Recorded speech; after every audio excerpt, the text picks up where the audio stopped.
At our anniversary dinner, she thanked everyone but me. My calm reply closed the chapter for good.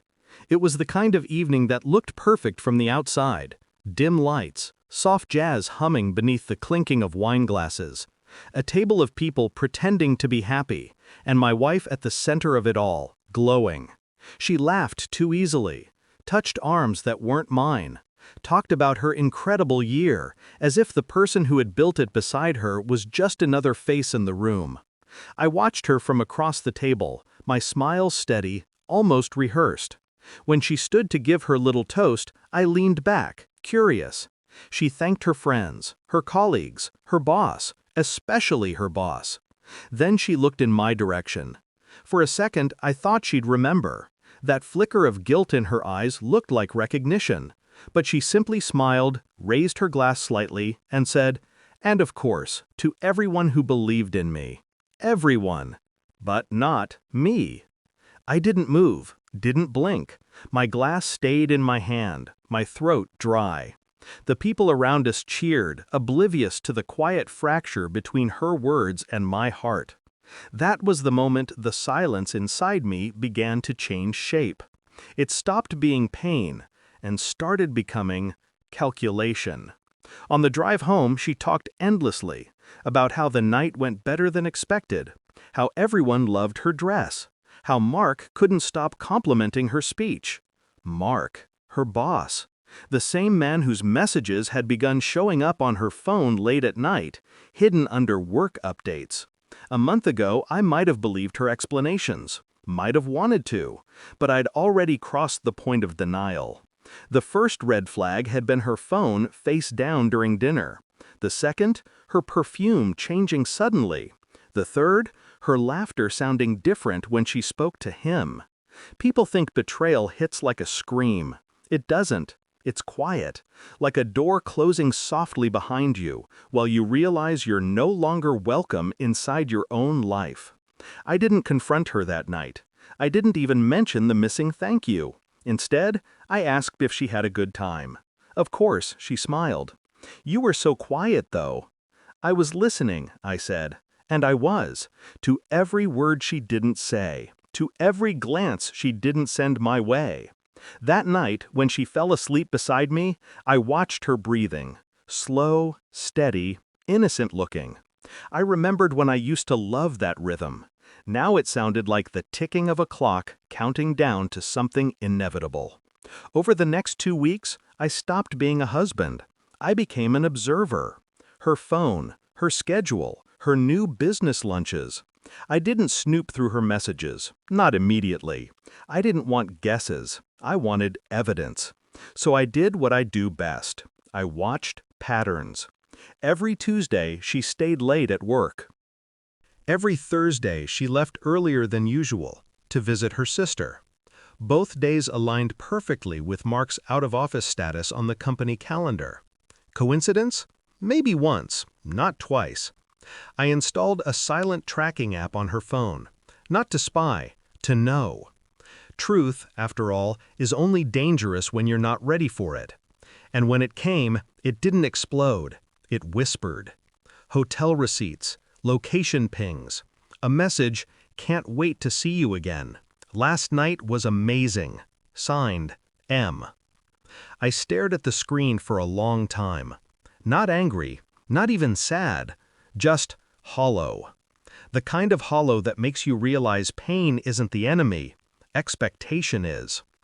Still, I played my part, smiled when she smiled, kissed her cheek before work, pretended to believe the lies she hadn't even bothered to make convincing, because I wasn't ready to end it yet, not until I knew how it needed to end.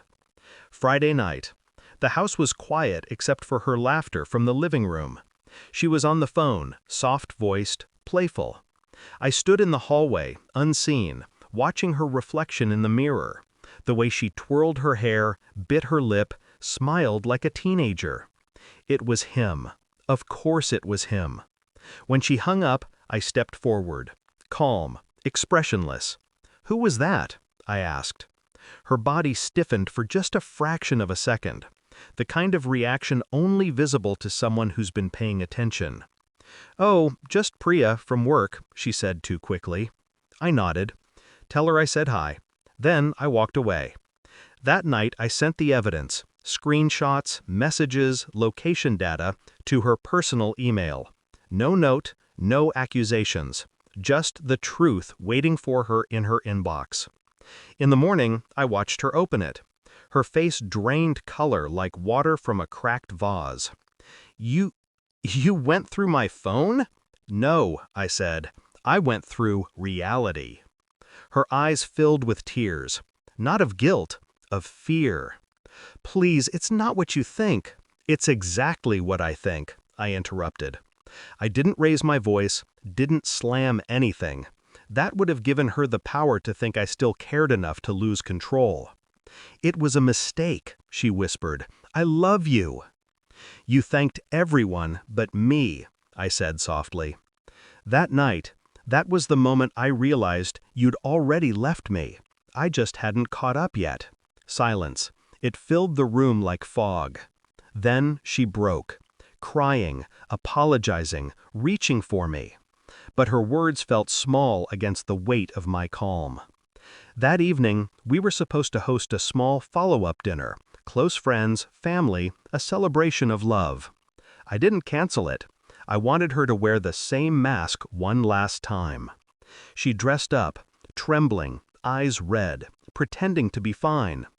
I played the perfect husband once more. Until dessert. That's when I raised my glass and said, "Before we end the night, I just want to say how grateful I am. To everyone who stood by us through everything." I turned to her. Her eyes widened, unsure. "And especially," I continued, "to my wife, for teaching me what love isn't." The table went silent. Someone laughed awkwardly. Someone coughed.